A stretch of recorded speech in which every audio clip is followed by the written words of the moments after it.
And so it begins.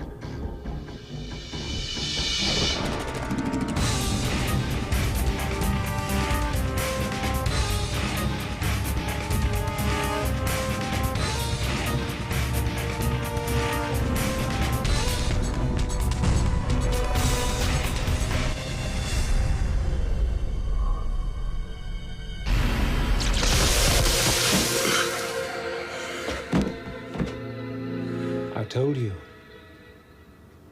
I will be here when you need me. At the conclusion of Babylon 5, there were a number of stories yet untold in the Babylon 5 universe. Warner said, "Do you have a thought for a follow-up series since Babylon 5 had done very well?" And I did. I had a notion to explore elements from the Shadow War that were left over. I wanted to go in a different direction with this show because there's no point to doing the same show just repackaged. If it was set on Babylon 5 and just had the change of characters, that's not, to me, a new show. It's just variations on a theme. In Crusade, they were out right away from the beginning to try to find a cure to the Drakh Plague. So it was them exploring the universe. That was a lot different than having people land on a space station and come and go and have the chaos of that. My initial pitch on Crusade was King Arthur's Ride. We need the right ship and the right person to find that cure. The right ship is the Excalibur. That person is you, Captain. That's why we held the accoutrement of King Arthur, the Excalibur, and a Merlin-like character. We had said that Crusade was going to be more action with drama, as opposed to Babylon 5, which was drama with action. And now we had to establish new people, new situations, and at the same time have a link to Babylon 5. So this is Babylon 5.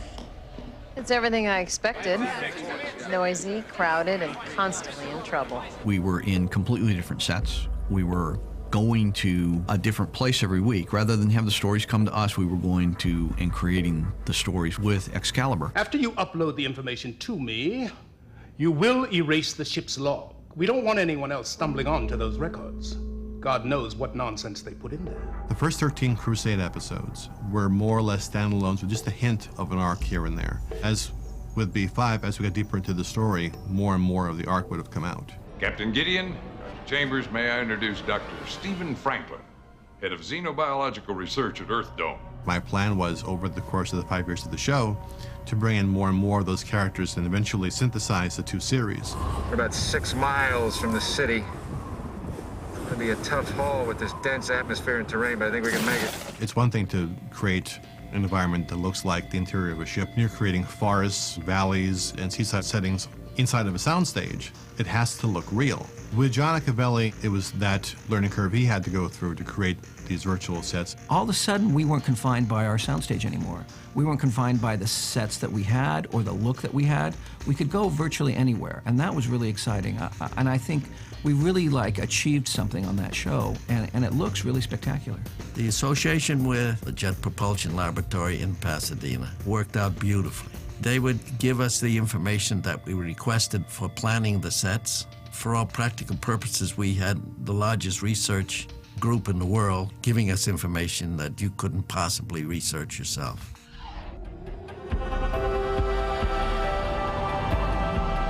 Many aspects of Crusade we wanted to make a distinct break from the universe of Babylon 5. Music being one of the distinctive ones. Christopher's music was so, identified with Babylon 5. He had a very distinctive style. We wanted this to have a different feel. After much search, we sent it in on Evan Chen, who had given that kind of combination of Oriental and Western music. One of the other things that we did was we brought Fred Murphy on as our DP to give a different kind of look to Crusade. The beauty of it is there was no rules. I could do anything I wanted. And, they never stopped me and never questioned me, they always liked what we did. I first met Fred because he was the Steadicam operator we most often used on B5.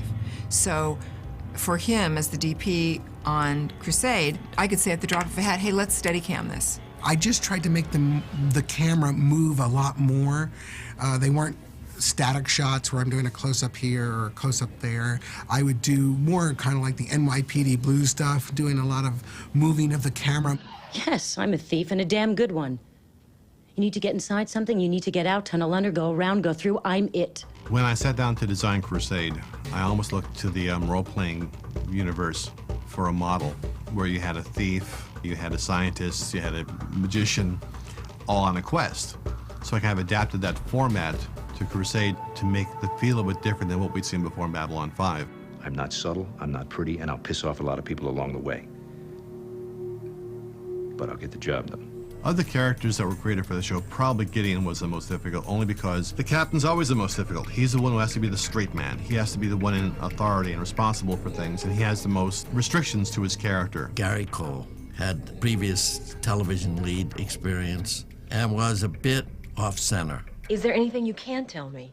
Never eat anything bigger than your head, never shoot pool at a place called Pop's, never eat food at a place called Mom's. And since this was an experience of exploring new worlds, we felt that he would be very appropriate. I thought you said you don't hold a grudge.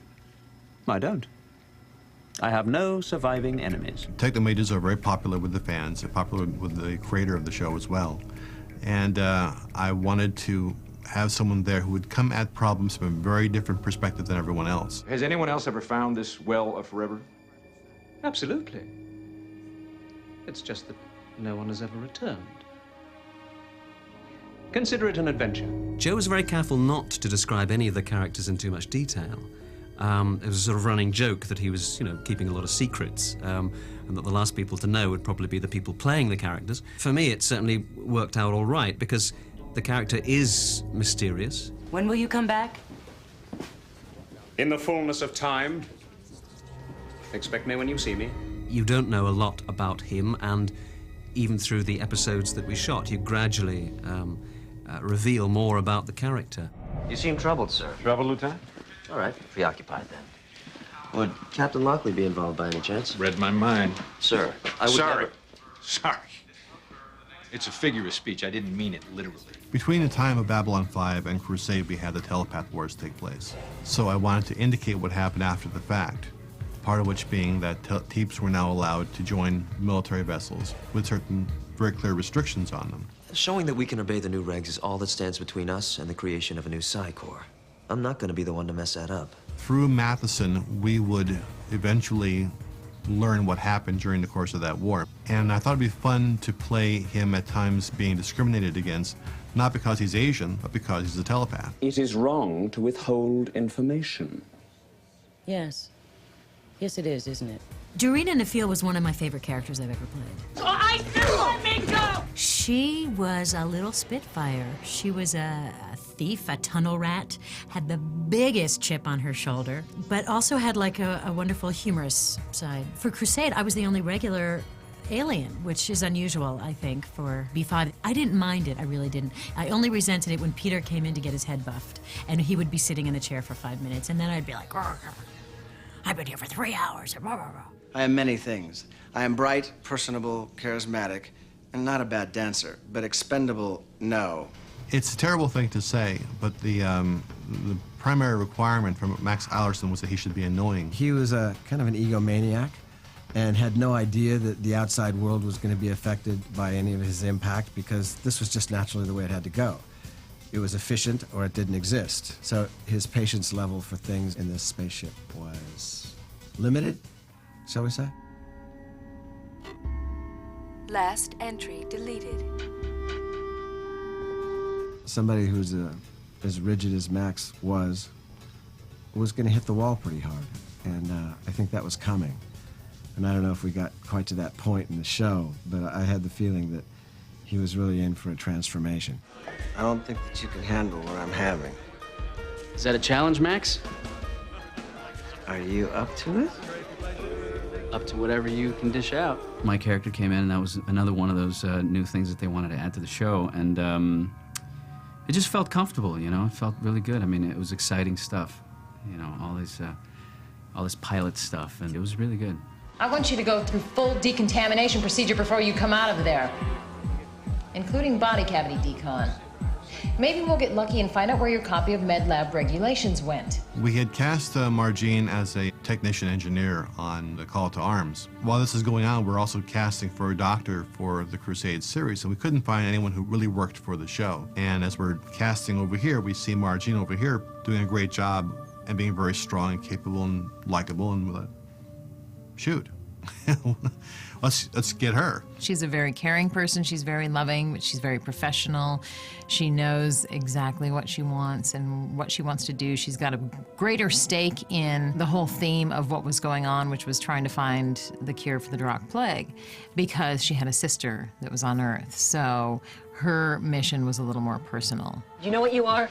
Ruggedly handsome. A control freak. Can I be both? Tracy was, in many respects, our anchor for the show because she could tie together both the Babylon 5 universe and Crusade, because they would come to B5 from time to time for assistance or for layovers or for meetings or what have you. I was very flattered to be one of the characters that went over to Crusade, and I really liked the way my storyline was going there.